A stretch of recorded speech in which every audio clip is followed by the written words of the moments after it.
खांडवा गांव में 7 बजाने को थे। खांडवा गांव में हर शाम की तरह गांव में घंटी की आवाज गूंज रही थी।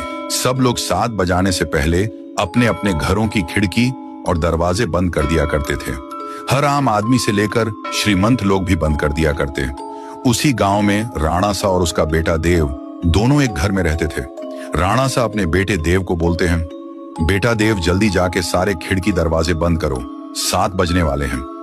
बेटा देव खिड़की दरवाजे कस के लगाना और 7 बजने के बाद किसी से भी बात मत करना, और मैं जब तक ऊपर के खिड़कियां बंद कर देता हूं, ये बोलकर राणा सा ऊपर के कमरे चले जाता है। देव अपनी पापा की बात मानकर वो जल्दी से खिड़की बंद कर देता है और जाकर दरवाजा बंद करके जब वो लास्ट खिड़की लगा रहा ही होता है कि उसके सामने उसकी माँ अचानक आ जाती है और देव से कहती है, देव बेटा कैसे हो, मैं तुमसे मिलने आई हूं, मुझे पहचाना नहीं, मैं तुम्हारी माँ हूं बेटा।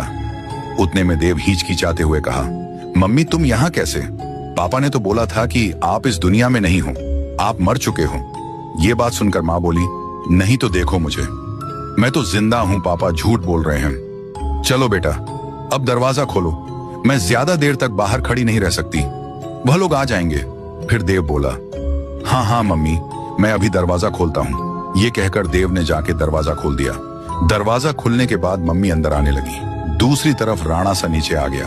आते से ही उसने मम्मी को आते देख जल्दी दरवाजा बंद कर दिया और एक बाजू की खिड़की सब बंद करने के बाद राणा सा देव के पीछे गुस्से से आवाज लगाई।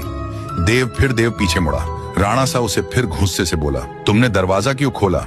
मैं मना किया था ना। फिर देव बोला, पर पापा बाहर मम्मी खड़ी थी। राणा सा बोला, शांत हो जाओ मैन, कहाँ था ना तुम्हारी, मम्मी मर चुकी है, मैं तुम्हें बाद में सब बता दूंगा, अब चुपचाप ऊपर जाकर सो जाओ। फिर देव तेजी से ऊपर सोने के लिए चला गया। देव अपने कमरे में आकर बिस्तर पर करवटें लेकर सो रहा था। देव को अपनी माँ की याद सताती गई। उसके मन में कई सवाल घूम रहे थे और जब सुबह हुई तो राणा सा देव को लेकर कहीं तो ले जाने लगा। वो देव को लेकर गांव के रास्ते पर लेके आया और देव को बोला, देखो बेटा, ये वही रास्ता है जहां पर तुम्हारी मम्मी मरी थी। कैसे देव की मम्मी? राणा सा बताए गए रास्ते पर 7 बजे मारी गई। ये देखने के लिए पार्ट 2 का इंतजार करें।